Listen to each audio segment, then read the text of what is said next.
स्वागत है आपके अपने YouTube चैनल एम के प्रेरणा पर। मित्रों, आज की कहानी बड़ी ही रोमांचक है, इसलिए कहानी को पूरा सुनेगा। तो मित्रों, कहानी शुरू करते हैं। एक राज्य में एक राजा शासन करता था जो बहुत शक्तिशाली और न्यायप्रिय था। प्रजा उसे भगवान की तरह मानती थी। राजा की एक कन्या थी जो अत्यंत सुंदर थी। उसकी सुंदरता इतनी अनुपम थी कि पूरे विश्व में कोई उसकी बराबरी नहीं कर सकता था। लेकिन इस अप्रतिम सौंदर्य के पीछे वह गर्वी भी थी। राजकुमारी विवाह योग्य हो चुकी थी, परंतु अपने घमंडी स्वभाव के कारण उसकी शादी नहीं हो पा रही थी। उसकी ता देखकर अनेक राजा और राजकुमार उससे विवाह करने के लिए आते थे, लेकिन वह उनका अपमान करती थी और 3 अजीबोगरीब प्रश्न पूछती थी जो अत्यंत कठिन होती थी। इन प्रश्न का उत्तर कोई भी राजा या राजकुमार नहीं दे पा रहा था, इसलिए राजकुमारी का विवाह नहीं हो पा रहा था। राजा इस स्थिति को लेकर बहुत चिंतित था। उसकी बेटी अपूर्व सौंदर्य की धनी होने के बावजूद कोई योग्य राजकुमार उससे विवाह नहीं कर पा रहा था। रानी भी इस बात को लेकर व्याकुल रहती और हमेशा राजा से राजकुमारी के विवाह के बारे में चर्चा करती। राजकुमारी के रूप और यश की ख्याति दूर दूर तक फैली हुई थी, जिससे प्रभावित होकर अनेक राजा और राजकुमार उसका हाथ मांगने आते थे। लेकिन राजकुमारी उनसे अजीब से प्रश्न पूछती। क्या तुम 1 2 3 4 पा का उत्तर दे सकते हो? यह प्रश्न सुनकर राजा और राजकुमार न केवल उत्तर देने में असमर्थ होते, बल्कि प्रश्न को ठीक से समझ भी नहीं पाते थे। यह तो केवल पहला प्रश्न था।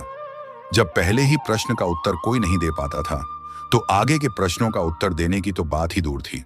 समय बीतता गया और राजकुमारी ने कई राजा और राजकुमारों को हराकर उन्हें बंदी बना लिया।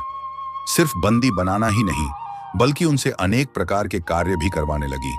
कुछ को नौकर बना दिया, कुछ को सिपाही का कार्य सौंप दिया, कुछ को रोशनी करने का, कुछ को बावर्ची बना दिया और कुछ को महल की सफाई का काम करने के लिए मजबूर कर दिया।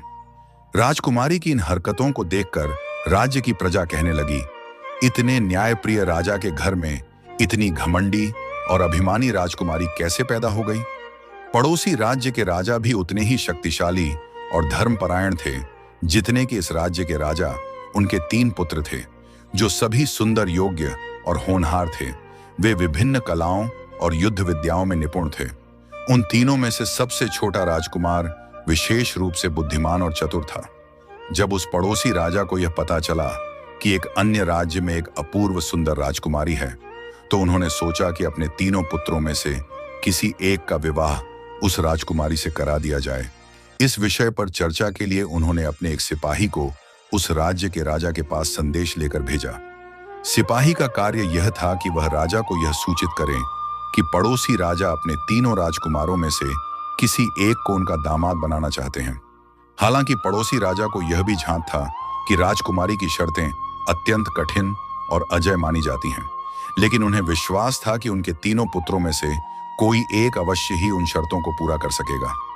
संदेशवाहक सिपाही जब राजकुमारी के राज्य में पहुंचा तो उसे भव्य सत्कार मिला। राजा ने जब यह समाचार सुना तो वे बहुत प्रसन्न हुए, क्योंकि पड़ोसी राज्य का राजा भी उनके समान ही शक्तिशाली और धर्मपरायण था। उन्होंने सिपाही को सम्मानपूर्वक अतिथि गृह में ठहराया और फिर राजकुमारी को यह समाचार देने के लिए उसके महल में चले गए। जब राजकुमारी ने यह सुना तो उसने अपने पिता से कहा, पिताजी, आप यह कैसे मान सकते हैं कि केवल वे शक्तिशाली और बड़े राज्य के राजा हैं, इसलिए मैं उनके पुत्रों से ही विवाह कर लूं। मैं अपनी बात से पीछे नहीं हटूं। मैं उसी राजकुमार से विवाह करूंगी जो मेरी 3 शर्तों को पूरा करेगा। जब राजा ने अपनी पुत्री की सारी बातें सुनी तो वह सोच में पड़ गया। वह अपनी इकलौती संतान थी और उसकी की इच्छा के विरुद्ध जाना कठिन था। अंततः उसने बेटी की बात मानते हुए कहा, ठीक है, मैं पड़ोसी राजा को तुम्हारी शर्तों के बारे में बता देता हूं। यह कहकर राजा उस संदेशवाहक सिपाही के पास गया और उसे पूरी बात विस्तार से समझाई। राजा ने कहा, तुम अपने राजा को यह संदेश दे दो कि मेरी पुत्री के विवाह के लिए 3 कठिन प्रश्न हैं। यदि उनके तीनों पुत्रों में से कोई भी उन शर्तों को पूरा कर सकता है तो वह उसे भेज सकते हैं। सिपाही ने राजा की बातें सुनी और सिर झुकाकर स्वीकृति दी। इसके बाद उसने राजा से विदा ली और अपने राज्य लौट गया। वहां पहुंचकर उसने अपने राजा को सारी बातें बता दी जो उसे राजकुमारी के पिता ने कही थी। यह सुनकर राजा ने गहरी सांस ली और कहा, यदि राजकुमारी यही चाहती है तो हमें उसकी शर्तें माननी होंगी। फिर उसने अपने तीनों पुत्रों को बुलाया और कहा, पुत्रों, मैंने तुम्हारे विवाह का प्रस्ताव उस राज्य के राजा को भेजा था, लेकिन राजकुमारी ने अपनी 3 कठिन शर्तें रखी हैं। क्या तुम में से कोई है जो उन शर्तों को पूरा कर सकता है और उससे विवाह कर सकता है? तीनों राजकुमारों ने अपने पिता की बात सुनी और आत्मविश्वास से कहा, पिताश्री, आप चिंता ना करें, हम आपके सम्मान की रक्षा अवश्य करेंगे। बड़ा राजकुमार सबसे पहले आगे बढ़ा और बोला, पिताजी, मैं वहां जाऊंगा और राजकुमारी की शर्तें पूरी करके उससे विवाह करूंगा। बड़े राजकुमार की यह बात सुनकर राजा बहुत प्रसन्न हुआ। उसने अपने पुत्र को आशीर्वाद दिया। राजकुमार ने माता पिता के चरण स्पर्श किए और फिर राजकुमारी की शर्तों को पूरा करने के लिए निकल पड़ा। राजकुमार जब पड़ोसी राज्य पहुंचा तो उसका भव्य स्वागत किया गया। उसे वही सम्मान दिया गया जो अन्य बड़े राजाओं को दिया जाता था। इसके बाद उसे राजकुमारी के पास ले जाया गया। राजकुमारी ने जब बड़े राजकुमार को देखा तो मन ही मन सोचने लगी, क्या यह सच में मेरे प्रश्नों का उत्तर दे पाएगा? दूसरी ओर जब बड़ा राजकुमार राजकुमारी के सौंदर्य पर पहली बार दृष्टि डाली तो वह मोहित हो गया। उसने ऐसा अनुपम सौंदर्य पहले कभी नहीं देखा था, लेकिन उसने अपने भावनाओं को नियंत्रित किया और आत्मविश्वास के साथ बोला, मैं सभी प्रश्नों का सामना करने के लिए तैयार हूं। प्रश्न पूछने से पहले राजकुमारी ने राजकुमार से कहा, मेरी एक शर्त है, यदि तुम मेरे तीनों प्रश्नों में से किसी एक का भी उत्तर नहीं दे पाए तो तुम्हें इस राज्य महल में बावर्ची यानी रसोइया बनकर काम करना होगा, वह भी आज से ही। क्या तुम इसके लिए तैयार हो? राजकुमार तो पहले ही राजकुमारी के सौंदर्य से मोहित हो चुका था। उसने बिना अधिक सोचे हामी भर दी। फिर राजकुमारी ने पहला प्रश्न पूछा, क्या तुम 1 2 3 4 5 का उत्तर जानते हो? यह सुनते ही राजकुमार अचरज में पड़ गया। उसने सोचा, यह कैसा प्रश्न है? उसे समझ ही नहीं आया कि इसका उत्तर क्या हो सकता है। वह राजकुमारी को देखता रहा, लेकिन कोई उत्तर नहीं दे सका। समय समाप्त हो गया और राजकुमारी ने घोषणा की, राजकुमार, मुझे खेद है कि तुम पहले प्रश्न का उत्तर नहीं दे पाए, इसीलिए शर्त के अनुसार अब से तुम इस महल के रसोइये बनोगे। बेचारा बड़ा राजकुमार अब क्या करता? उसने खुद ही शर्त स्वीकार की थी, इसलिए उसे महल का बावर्ची बनना पड़ा। संदेशवाहक सिपाही यह समाचार लेकर अपने राज्य पहुंचा और राजा को पूरी घटना बता दी। जब राजा ने सुना कि उसका बड़ा बेटा राजकुमारी के दरबार में सोइया बन गया है तो उसे बहुत आघात पहुंचा। वह सोच में पड़ गया कि अब आगे क्या किया जाए। उस समय दोनों छोटे राजकुमार भी वहां मौजूद थे। जब मंजिले राजकुमार को पता चला कि उसके बड़े भाई को राजकुमारी ने रसोइया बना दिया है तो वह क्रोध से अगबबूला हो गया। उसने अपने पिता से कहा, पिताजी, मुझे आज्ञा दीजिए, मैं अब तुरंत वहां जाता हूं और उस घमंडी राजकुमारी को उसके अहंकार का सही उत्तर देकर आता हूं। राजा ने गहरी सांस लेते हुए कहा, यदि तुम अपने भाई को मुक्त कराकर ला सकते हो तो मेरा आशीर्वाद तुम्हारे साथ है। पिता का आशीर्वाद लेकर मंझला राजकुमार तुरंत राजकुमारी के राज्य की ओर चल पड़ा। जब वह महल पहुंचा तो उसने देखा कि उसका बड़ा भाई रसोई घर में खड़ा होकर खाना बना रहा है। यह दृश्य देखकर उसका हृदय दुख से भर गया। उसने बड़े भाई से कहा, भैया, चिंता मत करो, मैं तुम्हें यहां से मुक्त कराकर अपने राज्य वापस ले जाऊंगा। मंजिले राजकुमार को भी उतना ही सम्मान मिला जितना बड़े राजकुमार को मिला था। स्वागत समारोह के बाद राजा ने उसे राजकुमारी के पास भेज दिया। जब मंजिले राजकुमार ने पहली बार राजकुमारी को देखा तो वह भी उसके अद्भुत सौंदर्य पर मोहित हो गया। उसे यह तक याद नहीं रहा कि उसका बड़ा भाई रसोइये के रूप में महल में कैद है और उसे मुक्त कराना उसका उद्देश्य था। वह अपने पिता की दी हुई सीख भी भूल गया। राजकुमारी ने मुस्कुराकर कहा, देखो, मैं तुम्हें पहले ही बता देती हूं, यदि तुम मेरे तीनों प्रश्नों में से किसी एक का भी उत्तर नहीं दे पाए तो तुम्हें अपने बड़े भाई की तरह इस महल में एक माली के रूप में काम करना होगा, और वह भी आज से और हमेशा के लिए। लेकिन मंझला राजकुमार तो पहले ही राजकुमारी के सौंदर्य पर मोहित हो चुका था। उसने बिना एक क्षण सोचे शर्त स्वीकार कर ली। अब वही हुआ जो पहले हुआ था। राजकुमारी ने वही प्रश्न फिर से पूछे, क्या तुम 1 2 3 4 5 का उत्तर जानते हो? मंजिले राजकुमार ने प्रश्न सुना, लेकिन वह भी इसका उत्तर नहीं दे सका। समय समाप्त हो गया और राजकुमारी ने घोषणा कर दी, अब से तुम इस महल के माली रहोगे। इस प्रकार मंझले राजकुमार को भी राजमहल में बंदी बनाकर माली बना दिया गया। संदेशवाहक सिपाही यह समाचार लेकर अपने राज्य पहुंचा और राजा को सारी घटना बता दी। जब राजा ने सुना कि उसका दूसरा पुत्र भी राजकुमारी की शर्तों में हार कर महल में माली बन गया तो वह अत्यंत दुखी हो गया। अब उसके पास केवल उसका छोटा पुत्र बचा था। जब छोटे राजकुमार ने यह सुना तो वह क्रोध से आग बबूला हो गया। उसने निश्चय किया कि वह अपने दोनों भाइयों को मुक्त कराएगा। उसने अपने पिता से कहा, पिताजी अब मुझे आज्ञा दीजिए, मैं वहां जाऊंगा। राजकुमारी के तीनों प्रश्नों का सही उत्तर दूंगा, उससे विवाह करूंगा और अपने दोनों भाइयों को मुक्त कराकर वापस ले आऊंगा। लेकिन राजा ने तुरंत मना कर दिया। उसने कहा, नहीं नहीं, मैं पहले ही अपने 2 पुत्रों को खो चुका हूं, मैं तुम्हें वहां नहीं भेज सकता। यदि तुम भी राजकुमारी के रूप सौंदर्य पर मोहित हो गए और उसकी शर्त मान बैठे तो मैं अकेला रह जाऊंगा। छोटे राजकुमार ने आत्मविश्वास के साथ उत्तर दिया, पिताजी, मैं आपसे प्रतिज्ञा करता हूं कि मैं वहां नहीं रुकूंगा। मैं दोनों भाइयों को अवश्य मुक्त कराऊंगा और विजय होकर लौटूंगा। राजा ने अपने छोटे बेटे की दृढ़ता देखी। उसे यह भी याद आया कि उसके तीनों पुत्रों में यही सबसे अधिक बुद्धिमान था।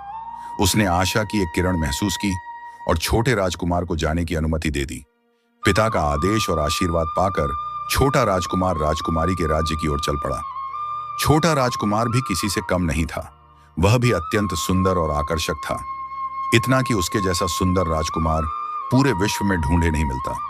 उसने निश्चय किया कि वह सीधे राजमहल जाकर राजकुमारी की शर्तों को स्वीकार नहीं करेगा, बल्कि पहले उसे अपने जाल में फंसाए और फिर अपनी चतुराई से न केवल अपने दोनों भाइयों को बल्कि उन सभी राजा राजकुमारों और सेवकों को भी मुक्त कराएगा जो पहले ही राजकुमारी की वजह से महल में किसी न किसी छोटे पद पर कार्य करने को विवश थे। इसलिए वह सीधे राजमहल नहीं गया, बल्कि उसने राजकुमारी के महल के पास ही एक सुंदर महल बनवाया और वहीं रहने लगा। राजकुमारी को ऊंचाई से ठंडी हवा में घूमना बहुत पसंद था। वह अक्सर अपने महल की छत पर जाती, जहां चारों ओर सुंदर फूलों के बगीचे लगे हुए थे। एक दिन जब वह हमेशा की तरह छत पर ठंडी हवा का आनंद लेने पहुंची तो उसकी नजर पास के महल पर पड़ी। वहां उसने छोटे राजकुमार को देखा। राजकुमार की अनुपम सुंदरता देखकर राजकुमारी आश्चर्यचकित रह गई। उसने सोचा, इतना सुंदर राजकुमार मैंने पहले कभी नहीं देखा। यह कौन है? यह यहां क्यों आया है? इससे पहले तो मैंने इसे कभी इस राज्य में नहीं देखा था। फिर यह आज अचानक यहां कैसे आ गया? वह इन प्रश्नों में उलझी रही, लेकिन उसने किसी को कुछ नहीं बताया। इसके बाद कई दिन बीत गए। राजकुमार हर रोज उसी समय अपने महल की छत पर आता। जब राजकुमारी अपनी छत पर टहलने के लिए जाती थी, दोनों की निगाहें कई बार टकराई, लेकिन कोई भी पहल नहीं कर रहा था। धीरे धीरे राजकुमारी का हृदय राजकुमार की ओर आकर्षित होने लगा। अब वह अक्सर उसकी ओर देखने लगी और मन ही मन उसे पसंद करने लगी। जब राजकुमारी से यह सब सहन नहीं हुआ तो उसने अपनी प्रिय दासी को बुलाया और कहा, जाओ उस राजकुमार से पता लगाओ कि वह कौन है, यहां क्यों आया है, क्या वह मेरे लिए यहां आया है? यदि हां तो वह अब तक मुझसे बात क्यों नहीं कर रहा? जाओ और उसे यहां बुलाकर लाओ। राजकुमारी की आज्ञा पाकर दासी तुरंत राजकुमार के पास पहुंची और उसे राजकुमारी का संदेश दे दिया। छोटा राजकुमार तो यही चाहता था। उसने दासी की बात सुनकर राजमहल में प्रवेश किया। राजा उसे देखकर बहुत प्रसन्न हुआ और सम्मानपूर्वक उसका स्वागत किया। राजकुमारी ने अपने पिता से कहा, पिताश्री, मैं इस राजकुमार से प्रेम करती हूं और इससे ही विवाह करना चाहती हूं। राजकुमार ने यह सुनकर विनम्रता से कहा, राजकुमारी, आपने तो अब तक विवाह के लिए 3 कठिन प्रश्न पूछे हैं जो उनके उत्तर नहीं दे पाता। उसे आप बंदी बना लेती हैं। मैं विवाह के लिए नहीं आया हूं, ना ही मैंने कोई प्रश्न हल किया है। तो फिर आप मुझसे विवाह की बात कैसे कर सकती हैं? यह तो उन सभी राजकुमारों और राजाओं का अपमान होगा जो यहां पहले से बंदी हैं। राजकुमारी बोली, मैं कुछ नहीं जानती। मैं तुम्हारी सुंदरता पर मोहित हो गई हूं और मुझे तुमसे ही विवाह करना है। परंतु छोटा राजकुमार उसकी इस इच्छा को ठुकराकर महल से बाहर निकल गया।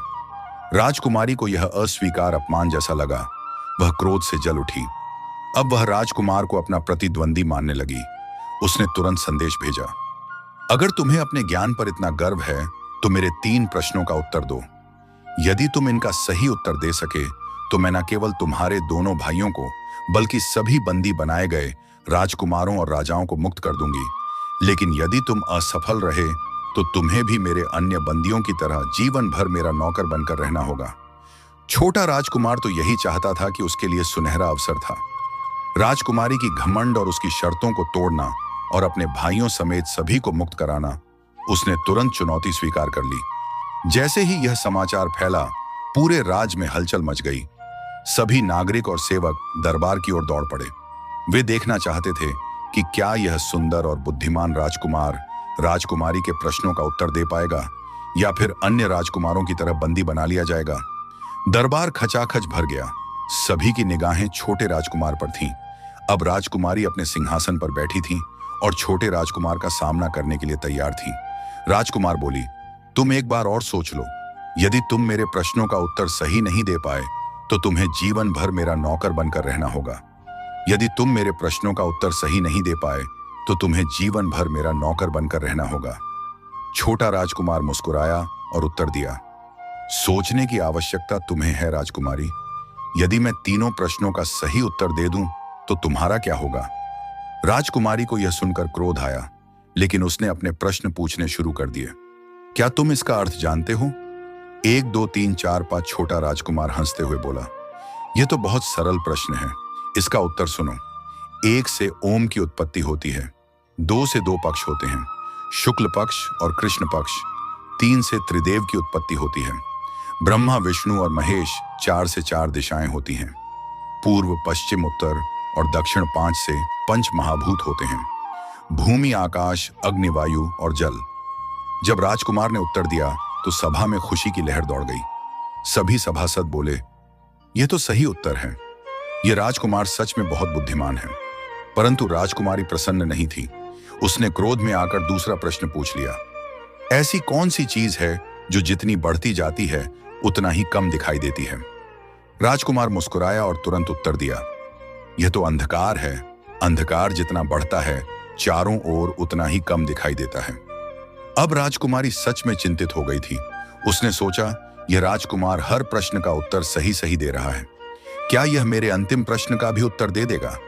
ऐसी कौन सी चीज है जो तुम्हारी होती है लेकिन तुम उसका उपयोग कभी नहीं करते? राजकुमार कुछ पल के लिए शांत रहा, फिर मुस्कुराया और उत्तर दिया, वह चीज हमारा नाम है। नाम तो हमारा होता है लेकिन इसका उच्चारण दूसरे लोग करते हैं। राजकुमार के सही उत्तर सुनते ही राजकुमारी का घमंड चूर चूर हो गया। सभा में चारों ओर हर्ष ध्वनि गूंज उठी। सभी राजा और राजकुमार जो अब तक राजकुमारी की कैद में थे, मुक्त होने की खुशी में जय जयकार करने लगे। राजा बहुत प्रसन्न हुआ। उसने अपनी पू से पूछा, पुत्री, क्या अब तुम इस राजकुमार से विवाह करना चाहती हो? इसने तुम्हारे सभी प्रश्नों का उत्तर सही सही दिया है। अब राजकुमारी के पास कोई और विकल्प नहीं था। वह लज्जित होकर बोली, हाँ, मैं इनसे विवाह के लिए सहमत हूं। राजा ने आदेश दिया कि सभी बंदी बनाए गए राजाओं और राजकुमारों को मुक्त कर दिया जाए। छोटे राजकुमार के दोनों भाई भी रिहा कर दिए गए। इसके बाद छोटे राजकुमार के पिता और परिवार भी वहां आ गए। पूरे राज्य में हर्षोल्लास फैल गया। बड़ी धूमधाम से राजकुमार और राजकुमारी का विवाह संपन्न हुआ। अब राजकुमारी का घमंड समाप्त हो चुका था। उसे यह सीख मिल चुकी थी कि इस संसार में केवल सौंदर्य ही नहीं, ज्ञान और बुद्धिमानी भी उतनी ही महत्वपूर्ण होती है।